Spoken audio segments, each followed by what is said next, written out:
அன்பு உறவுகளுக்கு வணக்கம். வாழ்க்கையில் முன்னுக்கு வர்றதுக்கு பயம், தயக்கம், சந்தேகம் இது மூணுமே ஒரு தடைக்கல்லாவே இருக்குது. இதில் இருந்து எப்படி மீண்டு வர்றது அப்படிங்கிறத ஒரு கதை சொல்லி அதன் வழியா ஒரு நற்செய்தி சொல்ல போகிறேன் இன்னைக்கு. தொடர்ந்து காணொளியை பார்க்குறவங்க லைக், கமெண்ட், ஷேர் செய்து ஆதரவு தருமாறு உங்களை அன்போடு கேட்டுக்கிறேன்.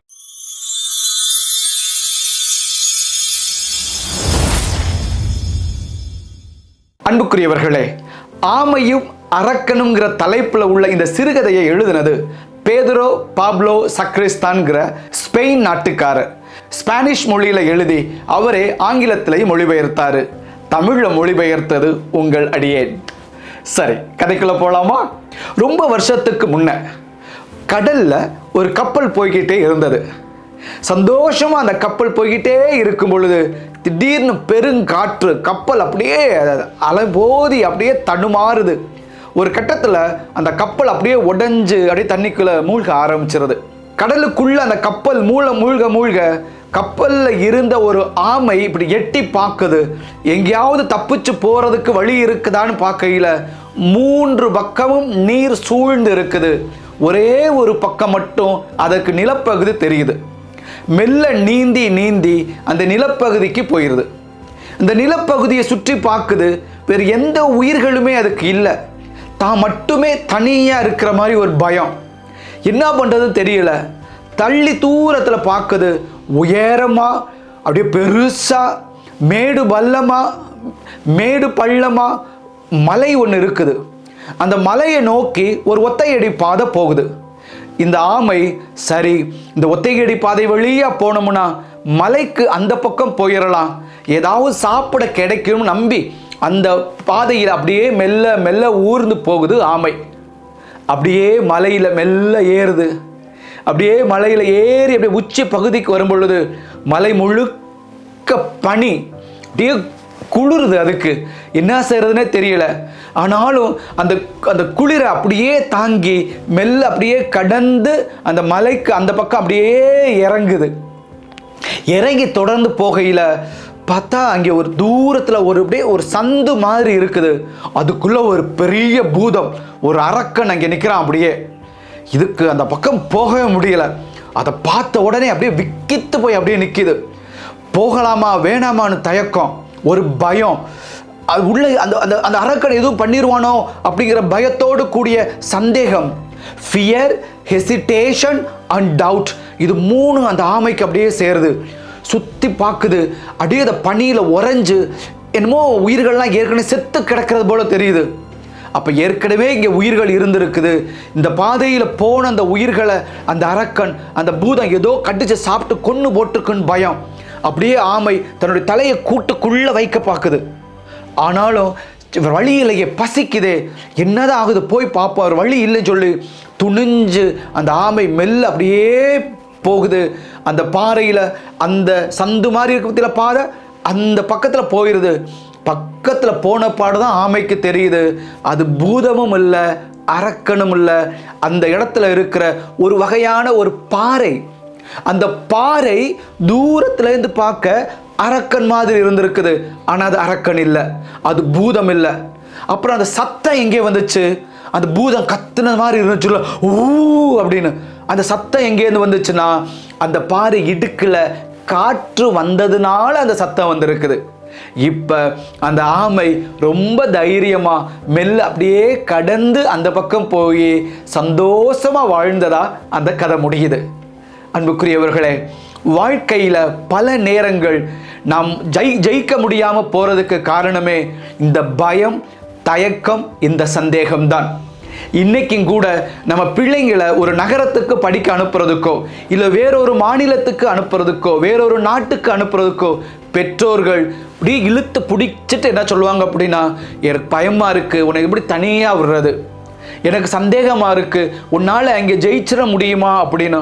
அப்படியே ஒரு தயக்கம், ஃபியர், ஹெசிடேஷன், டவுட், இது 3 சேர்ந்து தான் பலருடைய வாழ்க்கையை பிடிச்சி இழுக்குது. பெற்றவங்க மட்டும் இல்லைங்க, நாமும் கூட சில முயற்சிகளை எடுக்கும் பொழுது, அது தொழில் சார்ந்ததாக இருக்கலாம், ஒரு நகரத்துக்கு பயணம் போகிறதா இருக்கலாம், அல்லது உறவுகளை புதுப்பிக்கிறதா இருக்கலாம், எதாக இருந்தாலும் சரி, ஒரு தயக்கம்.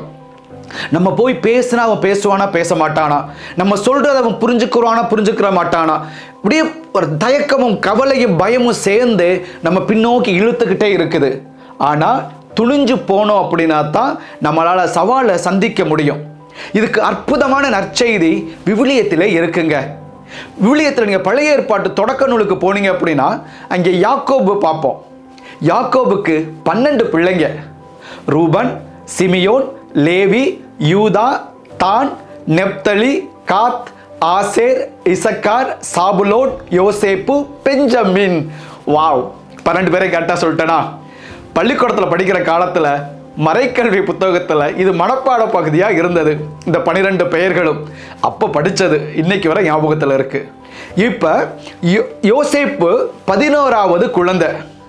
யாக்கோப்புடைய அந்த 12 குழந்தைகளில் யோசேப்பும் பெஞ்சமினும் ஒரு தாய்க்கு பிறந்தவங்க. அதுலேயும் குறிப்பாக யாக்கோபுடைய வயசான காலத்தில் தான் யோசேப்பு பிறக்கிறார். அப்போ இயல்பாகவே அந்த வயசான தந்தைக்கு கடைசி காலத்தில் பிறந்த அந்த பிள்ளைங்க மேலே கொஞ்சம் அதீத பாசம், கொஞ்சம் கூடுதலாக ஒரு ட்ரெஸ் எடுத்து கொடுக்கறது, கூடுதலாக கொஞ்சம் பாசத்தை காட்டுறது, கூடுதலாக சாப்பாடு கொடுக்கறதுன்னு சொல்லி பக்கத்தில் பொத்தி பொத்தி பொத்தி பொத்தி பாதுகாக்கிறாரு. ஆனால் மற்ற எல்லாருக்கும் யோசேப்பு மேலே பொறாமை. அதப்படி நான் தானே உங்கள் பிள்ளை, அந்த பிள்ளையை மட்டும் ஊட்டி விட்டு வளர்க்குறீங்க, ஏன் என்னைய பார்த்துக்க மாட்டீங்களா? டே ராசாக்களா, நீ 12 பிள்ளைங்கள்ல ரூபன் நீ ஆள்றா. உனக்கும் யோசேப்புக்கும் ஏறக்குறை 15-20 வருஷம் வித்தியாசம் இருக்குது. இது பொண்ணோடலாம் நீ போட்டி விடலாமாடா? என்னதான் அப்பா சொல்லி பார்த்தாலும் அவங்க யாரும் கேட்குற மாதிரி தெரியல. யோசேப்பு மேலே பொறாமையும் வஞ்சகமும் தான் மற்ற சகோதரர்களுக்கு இருந்தது. எப்படியாவது இவனை இந்த யோசேப்பை தண்டிச்சிடணும், அதப்படி அவனுக்கு மட்டும் ஸ்பெஷல் இங்கிற கோபத்தோடு தான் மற்ற எல்லாருமே இருந்தாங்க. இது நிச்சயமா யாக்கோப்புக்கும் தெரியும், யோசேப்புக்கும் தெரியும். எப்படி நினைக்கிறீங்களா?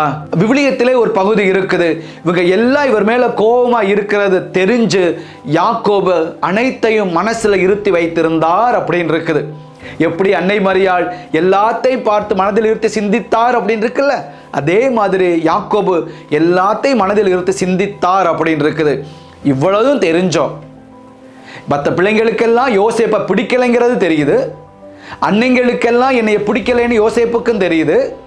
ஆனாலும் கூட தொலைதூரத்தில் அங்கே ஆடு மேய்ச்சிக்கிட்டு இருக்கிற அன்னைங்களை போய் நீ பார்த்துட்டு வா, பார்த்துட்டு நல்லா இருக்காங்களான்ங்கிற செய்தி எனக்கு சொல்லுன்னு சொல்லி தந்தை சொல்லும் பொழுது யோசேப்பு பயப்படலை. அப்பா நான் போனால் அவங்களுக்கு என்னை பிடிக்காது, என்னை அடிச்சிருவாங்க சொல்லலை.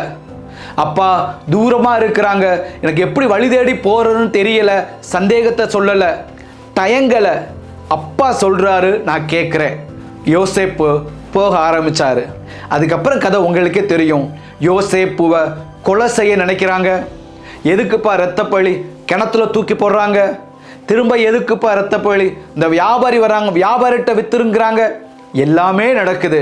ஆனால் எதிர்காலத்தில் யோசேப்பு மிகப்பெரிய ஆளுநராக வந்து நாட்டுக்கு மட்டுமில்ல தன் குடும்பத்துக்கும் படி அளக்கிற மகனாக அங்கே உயர்றாரு. இந்த உயர்வுக்கு முன்னாடி இருக்கிறத தான் நான் பார்க்குறேன், அச்சமில்லாத அந்த தன்மை. சகோதரங்களுக்கு தன்னை பிடிக்கல தான், சகோதரங்கள் தன்னை வெறுக்கிறாங்க தான், ஆனாலும் கூட எந்த தயக்கமோ பயமோ சந்தேகமோ இல்லாமல் அவர் தொடர்ந்து முன்னேறி போனதுனால தான் அங்கே எவ்வளவு சிக்கல்கள் வந்தாலும், உயிருக்கே ஆபத்தான நிலை வந்தாலும் கூட அவருடைய வாழ்க்கை வளமாக அங்கே அமைந்திருக்கிறது.